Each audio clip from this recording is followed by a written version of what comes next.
Le décès ce jour, du Premier ministre Amadou Gon Coulibaly, a sonné la population ivoirienne dans son ensemble. Et comme il fallait s'y attendre, les réactions ne se sont pas fait attendre.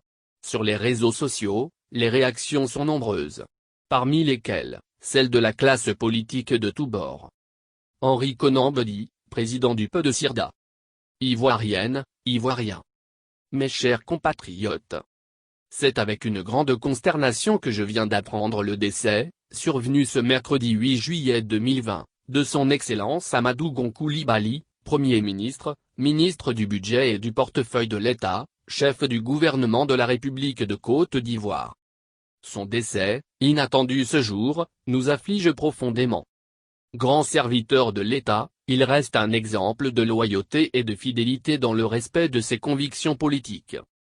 En ces douloureux moments, je voudrais en mon nom personnel, de celui de ma famille et de mon parti, le Peu de Sirda, adresser mes sincères condoléances et ma compassion à son épouse, à ses enfants, et à sa famille. Je voudrais, également, de façon particulière adresser mes sincères condoléances au président Alassane Ouattara, président de la République de Côte d'Ivoire qui perd un fidèle et loyal collaborateur. Que le Tout-Puissant fortifie ses enfants et son épouse pour qu'ils surmontent, dans la prière et le recueillement, cette pénible et douloureuse épreuve. Que l'âme de son Excellence, Amadou Gon Coulibaly repose en paix. Yasmina Ouéna. Yasmina Ouéna, Peu de Sirda.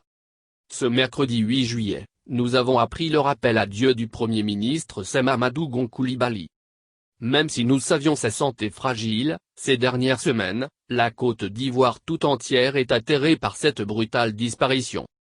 Après un séjour médical en France, de plus de 2 mois, nous nous réjouissions de le voir depuis le début de la semaine, reprendre sa place dans le fonctionnement régulier des institutions de la République.